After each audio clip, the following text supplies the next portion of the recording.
Bonjour et bienvenue sur Génération Afrique. Génération Afrique a pour but de changer les mentalités afro-caribéennes et d'informer. Nous sommes dans le journal web africain, le JWA. Nous allons parler des élections présidentielles en Afrique. Nous allons commencer par la RDC. Donc nous savons que récemment, Martin Fayulu s'était fait arrêter devant son bureau après qu'il ait demandé de respecter une journée ville morte le 16 février 2016.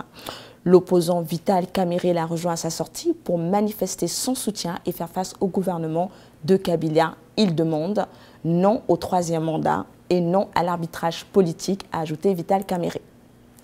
La communauté internationale, dont Vladimir Poutine, demande au président Kabila de respecter son mandat.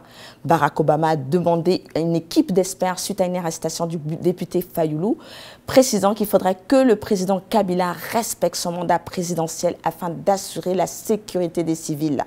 Le porte-parole du gouvernement de Joseph Kabila a répondu que le Congo RDC n'avait pas de compte à rendre à personne.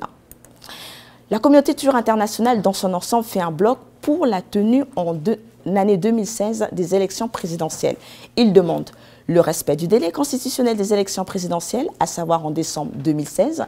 Le Canada, les États-Unis et la Grande-Bretagne ont saisi l'opportunité qu'offrait la célébration du 18 février 2016 des 10 ans de Constitution pour rappeler l'autorité suprême à respecter la Constitution, dite loi suprême. Washington récidive et demande à la CENI d'organiser les élections dans des délais stricts. L'Union européenne considère que les élections présidentielles permettront aux Congolais de sortir de la période de guerre. Lambert Médé, donc, qui qualifie le chef de la Maison-Blanche de donneur de leçons, a déclaré sur Jeune Afrique qu'il rejette toutes les ingérences politiques dans les affaires congolaises. De plus, en tant que ministre de la Communication, il assure que les autorités congolaises n'étaient pas concernées par ses propos, même s'il pense qu'il est d'accord que sur le fond, le président Obama a raison. Le quotidien Média Guinée résume cette affaire par un titre: faut-il rappeler à Barack Obama que le président Roosevelt, donc ce président américain, a été élu 3 fois d'affilée en 1933. Le président de la CENI, Corneille Nangaa, lâche Joseph Kabila en déclarant « Il m'a demandé de mentir pour retarder les élections présidentielles ». Les questions que Génération Afrique se pose par rapport à cette situation en RDC.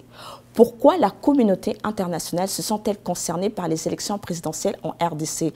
En 2016, c'est une année où il y a beaucoup d'élections présidentielles en Afrique. Pourquoi particulièrement le cas de la RDC intéresse toute la communauté internationale?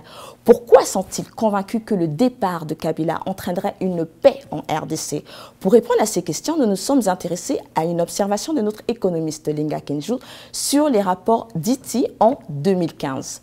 Le secteur minier, par exemple, en RDC, a exporté 10 milliards, je dis bien 10 milliards de dollars, dont l'État congolais a seulement perçu 2 milliards. Sur les 2 milliards, 400 milliards sont allés dans les TVA. 400 millions ont été réutilisés par les infrastructures et outillages pour l'exportation du raffinage. Pourquoi est-ce que ça doit être l'État congolais qui devrait payer les taxes des entreprises étrangères? Est-ce que vous vous êtes posé cette question comme moi? Ces machines sont la propriété des entreprises des expatriés, mais ce sont les Congolais qui payent les taxes de ces entreprises internationales. Peut-être que le Congolais profite du produit fini, vous direz-vous. Eh bien non, les taxes et tout le produit fini sont pour les entreprises internationales. Alors pour un pays donc, de plus de 8 millions d'habitants et une superficie de 2 345 000 km², pourrait vivre avec seulement 9 millions sur une recette déclarée. Et ceci n'est qu'un exemple.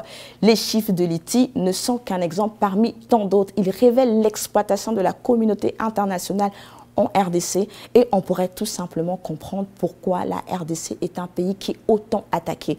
Nous voulons déclarer aux autres pays africains que quand la RDC est attaquée, ensuite ça va être les pays qui sont à côté qui pourraient être attaqués. Nous voyons maintenant déjà qu'au Burundi, il y a le même Rwanda qui est en train d'exploiter les richesses de la RDC qui sont maintenant en train d'aller au Burundi. Tout justement, nous allons parler du Burundi. Au Burundi, depuis les affrontements du 24 avril 2015 entre les forces de l'ordre et la population qui manifestaient contre la déclaration de la candidature du président Pierre Nkurunziza, ils souhaitaient brider un 3e mandat. Les situations au Burundi, malgré les élections présidentielles de Nkurunziza, ne se sont pas améliorées. Au contraire, elles se sont détériorées. Le président a été réélu avec 64,41% des voix selon la communauté internationale. Derrière lui, avec 18,99%, l'opposant Agathon Rwasa au nom de sa coalition. L'ex-chef de la rébellion du FNL avait dit que pour lui, le processus électoral n'était pas crédible et qu'il n'en reconnaîtrait pas les résultats même si on lui donnait la victoire. On compte des morts chaque jour au Burundi, dans la capitale. 400 Burundais, notamment des membres du parti du pouvoir, ont été assassinés. 24 000 habitants sont en exil. Selon les médias internationaux, le Burundi revivrait un second génocide. Or, les Burundais avaient signé, si vous vous souvenez, les accords d'Arusha d'après le génocide qu'ils avaient vécu en 1972. Afin de ne plus revivre un tel génocide, ils ont accepté de partager le pouvoir en installant des lois paritaires. C'est le cas de l'article 13, par exemple. L'Assemblée nationale détient 60% de 60% pour les Hutus et 40% pour les Tutsis. 3 députés ethnies, un minimum de 30% de députés de femmes, et le Sénat, 50% de Tutsis, 3 sénateurs ethnies, un minimum de 30% de Sénat de femmes. Alors, nous nous posons la question, si les Burundais ont pris la décision de faire des lois paritaires où on sait que cela s'est bien accompli au Burundi, pourquoi les Burundais aujourd'hui, à cause d'une élection présidentielle qui se soit entre guillemets mal passée, accepteraient-ils de s'entretuer? Africains, posons-nous les bonnes questions. Nous allons maintenant passer au Gabon. Mandat donc de Ali Bongo va prendre fin le 16 octobre 2016. Donc le président Ali Bongo a fait son bilan au niveau des infrastructures. Il se dit plutôt satisfait d'avoir construit des routes qui emmènent d'une ville à une autre ville au sein de la communauté de son pays. Il déplore la baisse du pétrole qui a ralenti donc son essor. L'opposition demande au président Ali Bongo de se destituer à cause de l'ambiguïté au niveau de sa carte d'identité. L'opposition donc de faire un front et de se présenter une seule candidature. Celle qui a été choisie, c'est celle du Ping, donc un ancien président de la Commission Union africaine.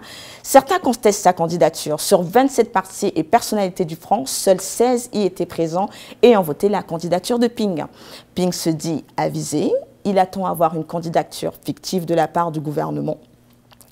Pour passer donc au Sénégal, le président sénégalais Macky Sall a déclaré mardi dans un message télévisé que son mandat en cours ne serait réduit de 7 à 5 ans et prendrait fin en 2019. Cette décision est fondée sur un avis du constitutionnel sénégalais qui considère que l'application de la réduction du mandat en cours du président de la République prévue dans son projet de révision à soumettre à un référendum n'est pas conforme ni à l'esprit de la Constitution, ni à la pratique. Le Conseil constitutionnel avait saisi par le président Sall sur son projet de réduire par voie référendaire son mandat en cours et d'instaurer un quinquennat au Sénégal. Ce référendum était prévu pour le 20 mars et indiquait que le président qui a rappelé que les décisions du gouvernement, du Conseil constitutionnel ne sont susceptibles d'aucune voie de recours et s'imposent au pouvoir public, à toutes les autorités administratives et judiciaire. Nous allons continuer donc en République centrafricaine. Le président donc fraîchement élu s'est rendu au Congo-Brazzaville le 29 avril 2016.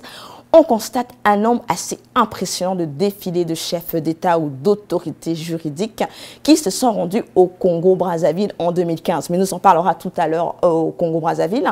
Donc le nouveau président Faustin Touadéra déclare qu'il ne sera pas facile de récupérer le pays après avoir subi 3 années de violence. Il devra désarmer la population, restaurer la paix, relancer l'économie avec des caisses vides de l'État. Les Nations Unies donc lui proposent comme aide l'envoi d'un nouveau conteneur de 1000 casques bleus, 10 000 casques bleus, et 900 soldats français pour sécuriser le pays. Récemment, nous avons eu 7 nouveaux cas de violences sexuelles qui ont été observés, dont 5 mineurs en République centrafricaine. L'ONU déplore ces agressions, mais rétorque que ce sont des soldats congolais. Évidemment, ce sont des soldats congolais. Les casques bleus, ce sont des soldats congolais. Ça déresponsabilise l'ONU. Les questions que Génération Afrique se pose. Pourquoi envoyer des soldats français ? Sachant que récemment, nous avons su dans les informations que les soldats français ont eu des cas de violences sexuelles sur des mineurs. Il y a eu de la pédophilie, il y a eu des violences sexuelles. Pourquoi aujourd'hui les casques bleus?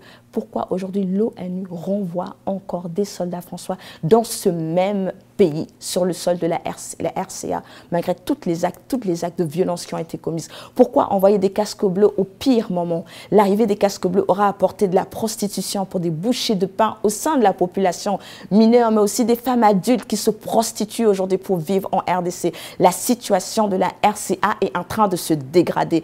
Comment Faustin Touadéra pense-t-il qu'il peut résoudre un mal par un autre mal? Nous demandons au président de la République de revoir sa décision, car l'ONU ne semble plus envoyer des casques bleus pour le bien-être de la population. Un constat déplorable est fait dans chaque pays où s'installe l'ONU. Ceux-ci souhaitent envoyer des casques bleus. Prenons le cas de la RDC. Le cas de la RDC a 18 000 casques bleus. La population de l'Est a demandé leur retrait. Ils ont dit non, sous prétexte qu'ils souhaitaient préserver la paix. Ce sont les casques bleus toujours.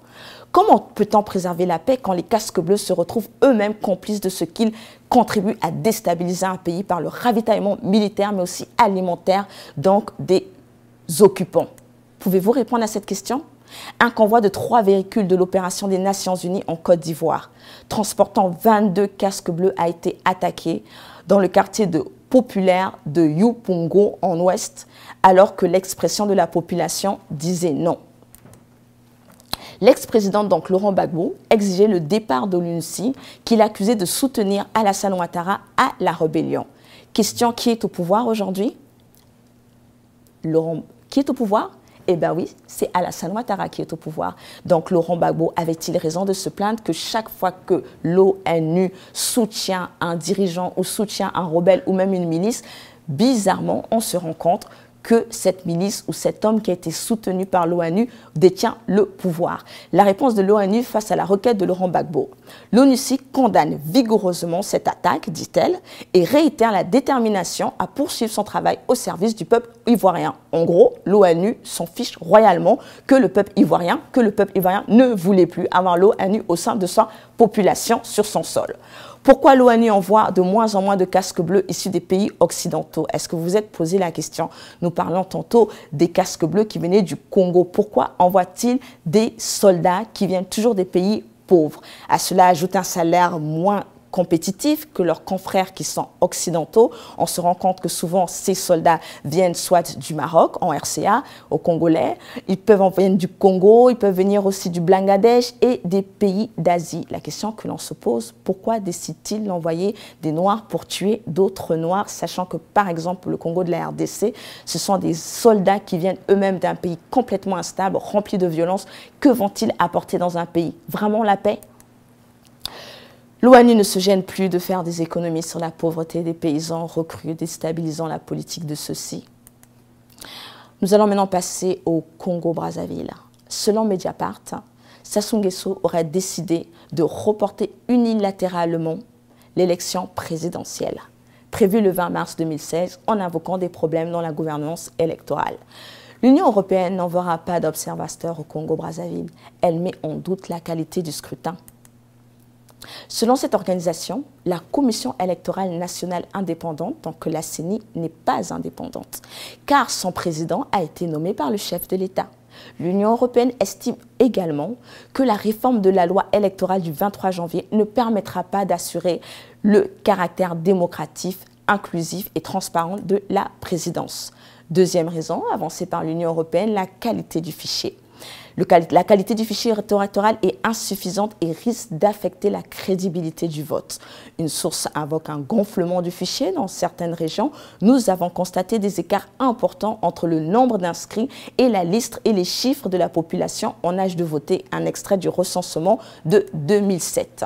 Selon le président de l'Association des jeunes démocrates africains, il aurait reçu de la part de la secrétaire des Nations Unies une confirmation que les blindés, qu'ils ont reçu des blindés, qui sont arrivés au Congo-Brazzaville avec un logo des Nations Unies. Selon elle, ces logos seraient rentrés sur le sol congolais en attendant les élections présidentielles 2016 et seraient-ils venus à cause du président Denis Sassou Nguesso? La date est confirmée. Toujours au Congo-Brazzaville, du côté du gouvernement, donc congolais, ont dit prendre acte de la position de l'Union européenne. Je crois que l'Union européenne est libre de ne pas envoyer des observateurs. Mais cette décision leur interdira de juger le processus quand il arrivera à son terme, a réagi à l'AFP Thierry Mongala, ministre de la Communication. Celui qui n'observe pas ne juge pas, a-t-il ajouté, affirmant que dans des réformes substantielles, à la suite des concertations et dialogues inclusifs, ont été apportés à la loi électorale de 2002. Nous allons parler de l'opposition congolaise. Est-ce que l'opposition congolaise de Brazzaville est-elle une opposition sincère? Nous avons pris quelques exemples, quelques noms. Le premier nom, évidemment, c'est Jean-Marie Michel Mokoko, qui est un opposant très plébiscité par l'opposition en ce moment. Jean-Marie Michel Mokoko est un ancien chef d'état-major et ancien conseiller spécial du président Denis Sassou Nguesso. Ensuite, nous avons pris Mathias Zan, qui est un ancien ministre des Finances de 1997 à 2002. Okombi Salissa a obtenu plusieurs postes ministériels pendant 13 ans au sein du gouvernement du PCD. Et enfin, nous avons pris comme homme Guy Brice Parfait Kolela, qui deviendra successivement ministre de la Pêche, de l'Agriculture, puis ministre de la Fonction publique, de la Réforme de l'État, jusqu'à... Nous allons terminer avec Claudine Mounari, la femme du gouvernement, qui souhaite aussi être présidente de la République, ancienne ministre du Commerce ayant démissionné. Pour ne citer que ceci, les opposants de l'ancien régime sont-ils frustrés de la politique? Sont-ils ceux qui voudraient quitter le navire avant sa chute? Peuvent-ils vraiment être des opposants au gouvernement, sachant qu'ils ont tous bu à la même citerne? Nous le verrons dans un avenir proche, dans l'espoir que celui-ci ne soit pas au détriment du peuple congolais. Maintenant, nous allons passer au Niger. Donc, cette année, un système biométrique devait être déployé à l'occasion de la présidentielle et des législatives du dimanche 21 février.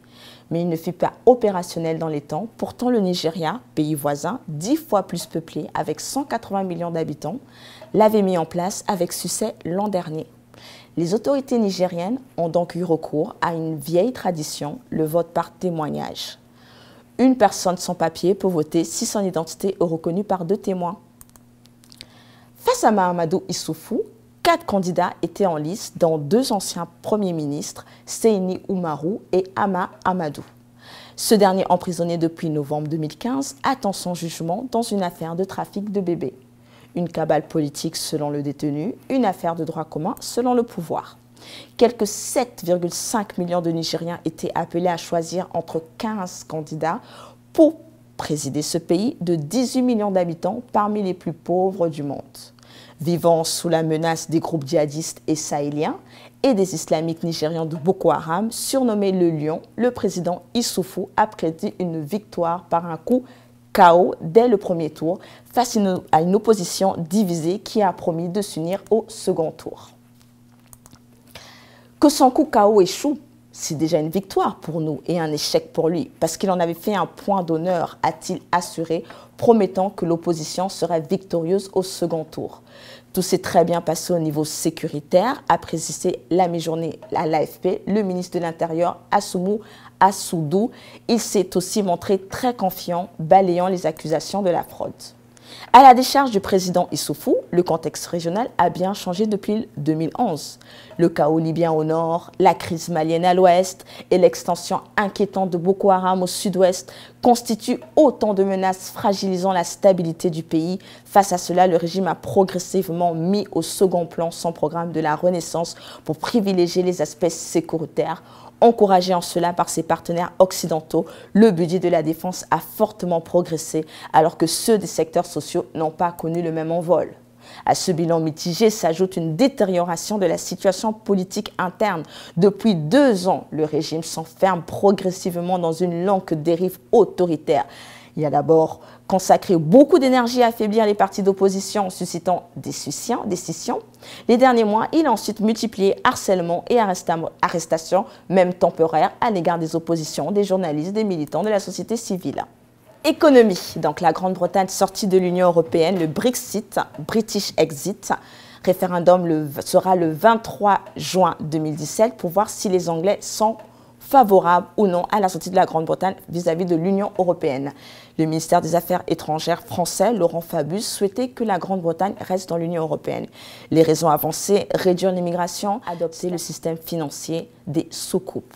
On sait qu'en cas de crise économique dans la zone euro, l'Italie, l'Espagne et le Portugal, déjà très fragilisés, pourront entraîner une véritable crise financière au sein de l'Union européenne.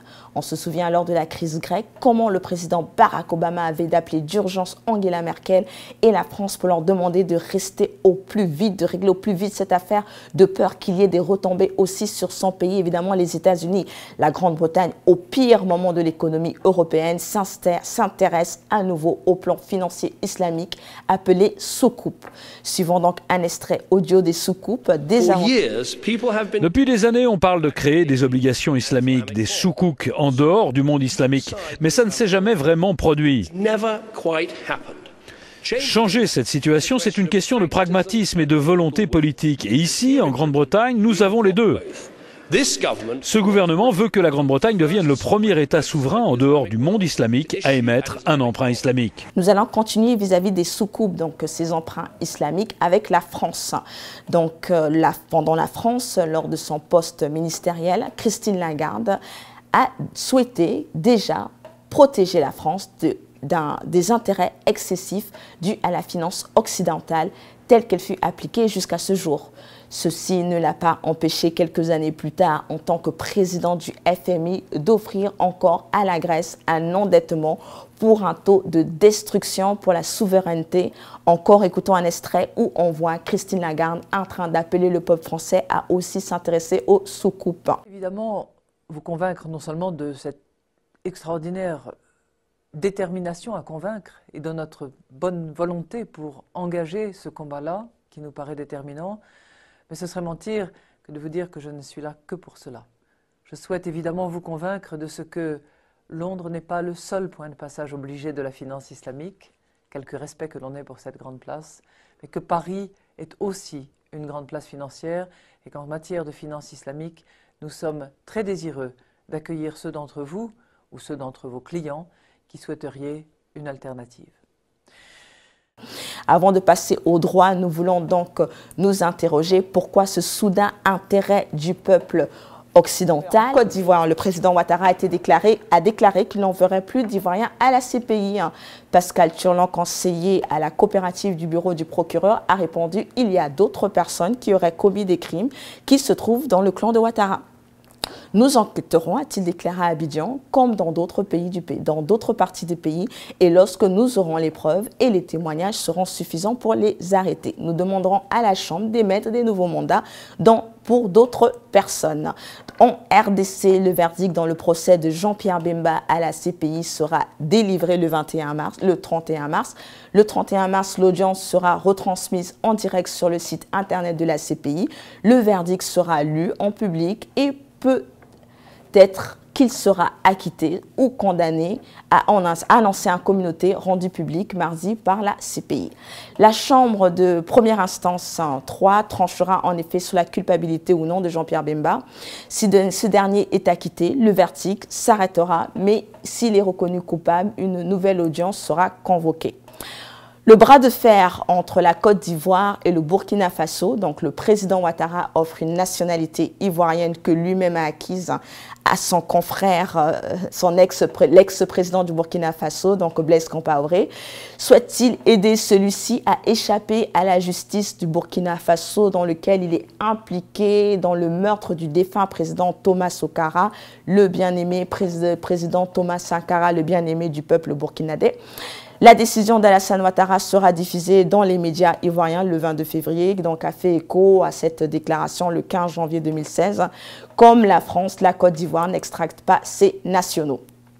L'ex-président tchadien pour aller au Tchad, Hissène Habré, a été condamné à perpétuité dans le tribunal spécial africain. Il a été condamné pour crimes contre l'humanité, crimes de guerre et de torture. Sommes-nous dans une nouvelle ère où l'Afrique serait prête à juger elle-même ses dirigeants?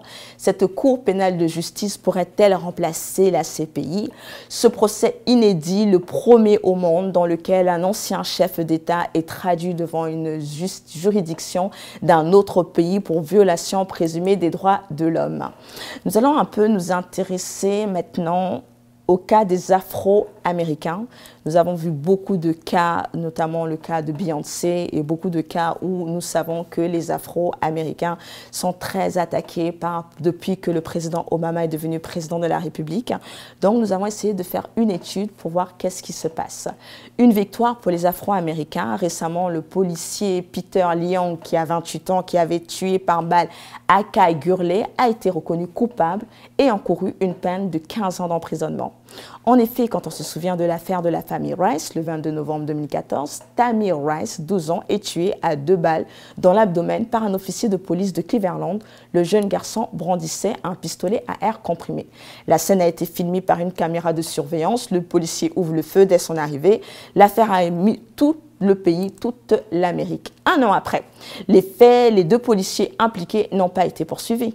Après avoir tiré 2 fois, les policiers sont restés plusieurs minutes autour du corps de Tamir Rice sans tenter un moindre geste d'aide ou de le réanimer.